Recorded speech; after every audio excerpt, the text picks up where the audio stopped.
Matapos ibigay ng babae ang lahat, ay nalaman niyang magkakaanak na sa iba ang nobyo. Magpakamartir kaya siya kahit na alam niyang mali na?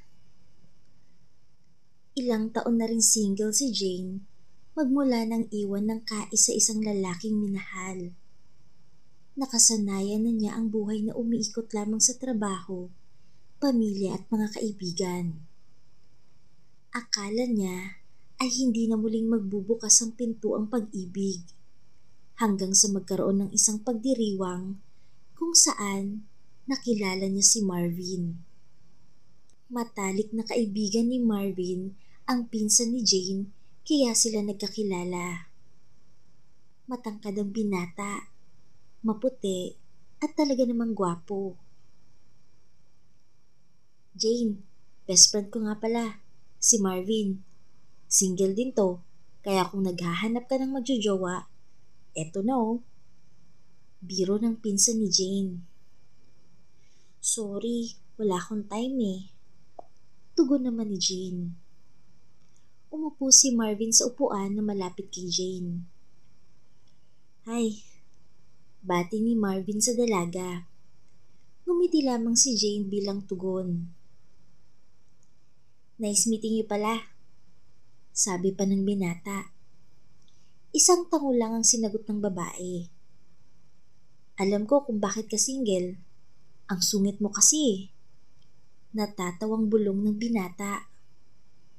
Nanlaki naman ang mata ng dalaga nang marinig ito, at tila ba umusok ang kanyang tenga. Siguro kaya ka single kasi nuknukan ka ng yabang.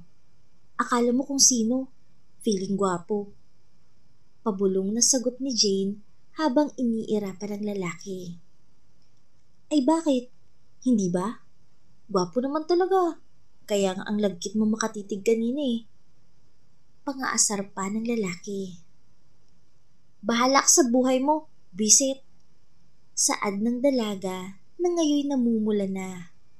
Tumayo ito at saka umalis. Sa unang pagtatagpo ay hindi nagustuhan ni Jane si Marvin. Tingin talaga niya kasi rito ay mayabang, walang respeto at chick boy. Pero sinong mag-aakala na lahat ng yun ay biglang magbabago ng masundan pa ang kanilang paglalabas-labas at pagtatagpo? Naging mas malapit ang dalawa sa isa't isa. Napagtanto ni Jane mabait naman pala talagang lalaki. Maginoo at maalaga ito, na posibleng dahilan kung bakit unti-unti siyang nahulog rito. Naging magkasintahan sila, at sa mga panahon na nagkasama ay mas lumalim pang pagmamahalan sa isa't isa. Pinapasok ni Jane sa isa pang pagkakataon ang pag-ibig sa kanyang puso para sa pag-ibig. Lumipas ng mabilis sa mga araw, buwan, at mga taon. Pang-apat na anibersaryo na ng dalawa. Nag-date sila sa labas, nanood ng pelikula, at kumain sa mamahaling restoran. Mainit nilang tinapos ang gabi dahil iyon ang panahong isinuko ni Jane ang pagkababae sa kanyang nobyo. I love you. Bulong ng lalaki sa tenga ng dalaga. I love you too. Tugon naman ng dalaga habang nakayakap sa kasintahan. Mas tumindi pa ang pagmamahalan ng dalawa matapos ang isang mainit na tagpo ng gabing iyon. Ngunit hindi inaasahang pangyayari ang babago ng lahat. Naglalakad si Jane sa isang supermarket nang mapadaan siya sa may baby section. Tuwang-tuwa pa siya habang tinitignan ang mga gamit pambata. Ang sarap siguro mamili kapag magkaka-baby na kami ni Marvin. Nakangiting sabi ng babae. Sa kanyang paglalakad, isang pamilyar na muka ang gumulat sa kanya. Si Marvin ba yun? Tanong niya sa sarili. Nakangiti siyang naglakad para sana gulatin ito nang biglang may babaeng lumapit rito. Love! Sabi ng morenang babae na papalapit ngayon sa binata.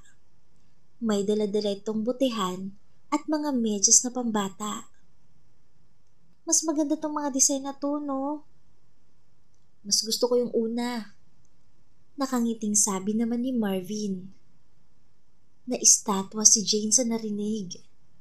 Pero mas nagulat siya nang mapansing maumbok at malaking tiyan ng babaeng kasama ng nobyo. Nabitawan niya ang basket na daladala. Dahilan para mapalingon sa direksyon niya si Marvin. Iniwan niya lahat iyon at patakbong lumabas. Umuwi siya sa apartment at doon iniiyak ang lahat ng sakit na nararamdaman. Marahil dahil sa pagod, nakatulog si Jane, ngunit nagisnan niyang nasa tabi ng kasintahan. Bakit ka nandito? Tanong ng dalaga. I'm sorry. Hindi ko sinasadya. Mahinang sagot naman ng lalaki. Sorry? Sorry kasi niloko mo ko? O sorry kasi nahuli kita? Galit na tanong ni Jane. Hindi ko naman din alam na aabot sa ganun. Hindi ko sinasadya. Loko ka? Kailan pa hindi sinadya ang makabuntis? Huwag mo akong gaguhin. Hindi basta-basta mahuhulog ang ari mo at papasok sa ari ng ibang babae. Galit na sigaw ng babae. Nalasing kasi ako nung kasama ko mga kabarkada ko. Tapos hindi ko sinasadyang may mangyari sa amin ni Colleen. Pero ngayon, gusto ng pamilya niya na panagutan ko. Hindi ko alam ang gagawin. Paliwanag ni Marvin. Diyos ko naman, Marvin. Napatakip na lang ng mukha si Jane. Ikaw ang mahal ko. Maniwala ka sa akin, please. I love you, Jane. Saad ng lalaki, sabay yumakap at humalik sa nobya. Pinili ni Jane na sundin ang kanyang puso. Alam niyang masakit at hindi komportable pero mahal niya talaga ang kasintahan. Kaya nagbulag-bulagan siya, alang-alang rito. Habang pauwi galing sa trabaho, ay bigla na lamang may tumawag sa kanyang hindi kilalang numero. Hello? Nauutal na bati ni Jane. Malandi ka! Maninira ng relasyon at mga agaw. Pwede bang tigil-tigilan mo na si Marvin? Galit na sabi ng babae mula sa kabilang linya. Huwag kang desperada. Magkakaanak na kami at bubuo ng pamilya. Pero pakiusap, tigilan mo na siya. Tigilan mo na kami. Pinilit kumalma ni Jane, pero sa pagkakataong ito, parang bulkan siyang sumabog. Ako pa yung desperada ngayon? Excuse me, boyfriend ko siya ng 4 na taon. Ikaw, ano ka ba sa kanya? Bakit ka nagpakamot sa hindi ko naman nobyo? Bakit ka nagpabuntis sa lalaking may kasintahan na ha? Galit na sigaw ni Jane. Ano ako sa kanya? Ako lang naman ang ina ng magiging anak niya. Madiing sagot ng babae. Anak lang ang meron kayo, pero akong mahal niya. Mahal ka ba niya ha? Kung hindi ka pa bumuka ka, wala naman siyang magiging pakialam sa'yo. Sa'yo na rin mismo nang galing. Magkakaanak na kami. Ipipilit mo ba yung nararamdaman mo at titiisin na may isang bata na lalaki ng walang buong pamilya? Walang amang kagigisnan kasi pilit na inaangkin ng babaeng walang konsiderasyon? Sabi pa ng babae sa cellphone. Biglang napatigil si Jane. Parang sinampal siya ng katotohanan sa narinig. Kaya nga ba niyang tiisin na lumaki ang bata na sira ang pamilya? Ganoon ba siya kamartir na kukunin niyang pagkakataon na magkaroon ng ama ang isang bata na wala naman kinalaman sa kasalanang nagawa ng mga magulang nito? Please naman, para sa baby namin, hayaan mo na kami. Parang awa mo na naman. Alang-alang sa bata. Pagpapakumbabang sabi ng babae. Napaiyak na lamang si Jane at hindi na makasagot pa. Alam niyang totoo sa sarili, kaya't pinutol na lamang niya ang tawag. Mahal niyang lalaki, pero mali ang ituloy pa ang meron sila. Gustuhin man niyang maging madamot, pero bata ng pinag-uusapan rito. Hindi niya matitiis na may batang lumaki na sira ang pamilya. Ayoko na. Gusto ko nang tapusin ng meron tayo. Saad ni Jane. Bakit? Hindi pa napag-usapan na natin to? Mahal kita, Jane. Please naman oh. Panunuyo pa ng lalaki. Sana sapat lang yung mahal natin ng isa't isa para matapos lahat ng to. Pero kailangan natin tanggapin na mali. Mali na lahat. Hindi lang sa pag-ibig iikot ang buhay natin, Marvin. Magiging ama ka na. May naanakan kang iba. Sa kanila na ang responsibilidad mo. Matututunan mo rin siyang mahalin lalo na ngayon. Dahil magkakaanak na kayo. Umiiyak na sabi ng babae. Jane, please naman oh. I'm sorry, Marvin. Paalam. Tumalikod si Jane at saka lumakad papalayo sa kasintahan. Masakit. Sobra ang sakit na nadarama niya.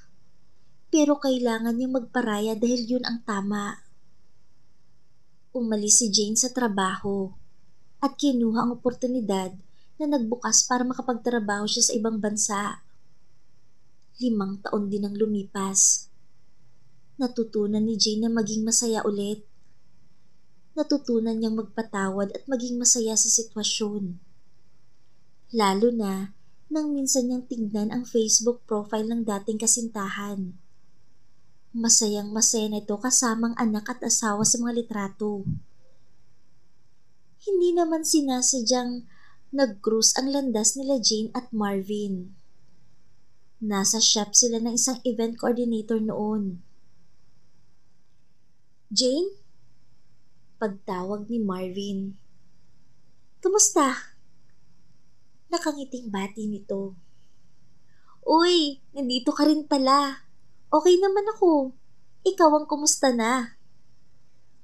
Eto, nag-aayos ng plano para sa birthday ng anak ko. Ikaw, anong ginagawa mo rito? Tanong ng lalaki. Mag-aayos naman para sa wedding. Nagbakasyon lang ako para sa kasal dito. Nakangiting sabi ni Jane. Talaga? Wow! Masaya ako para sa'yo. Congrats, Jane. Salamat. Advance happy birthday din kay baby boy mo. Happy ako para sa family mo. Tila ba may dumaang anghel dahil nagkaroon ng biglaang katahimikan. Sorry ulit sa mga nagawa ko noon. Sana napatawad mo na ako. Mahinang sabi ng lalaki. Sus, ano ka ba? Nakaraan na yun. Matagal na rin kitang napatawad. Ang mahalaga, masaya ka ngayon, masaya na tayo ngayon. Pinagtagpo lang ang mga landas natin, pero sa magkaibang daan talaga yung patutunguhan natin. May ngiti sa mga labing sabi ni Jane. Thankful ako na nakilala kita sa lifetime na to. Salamat, Jane. Thankful din ako lalo na sa mga lessons na binahagi mo sa akin. O siya, mauna na ako ha. Pagpapaalam ng babae. Hindi man naging magandang kahinatnan ng relasyon noon, masaya si Jane na naipakita sa kanya ang tunay na kahulugan ng salitang pagmamahal. Iyon ay ang matutunan magparaya at isakripisyo ang sariling kaligayahan para sa kaliligayan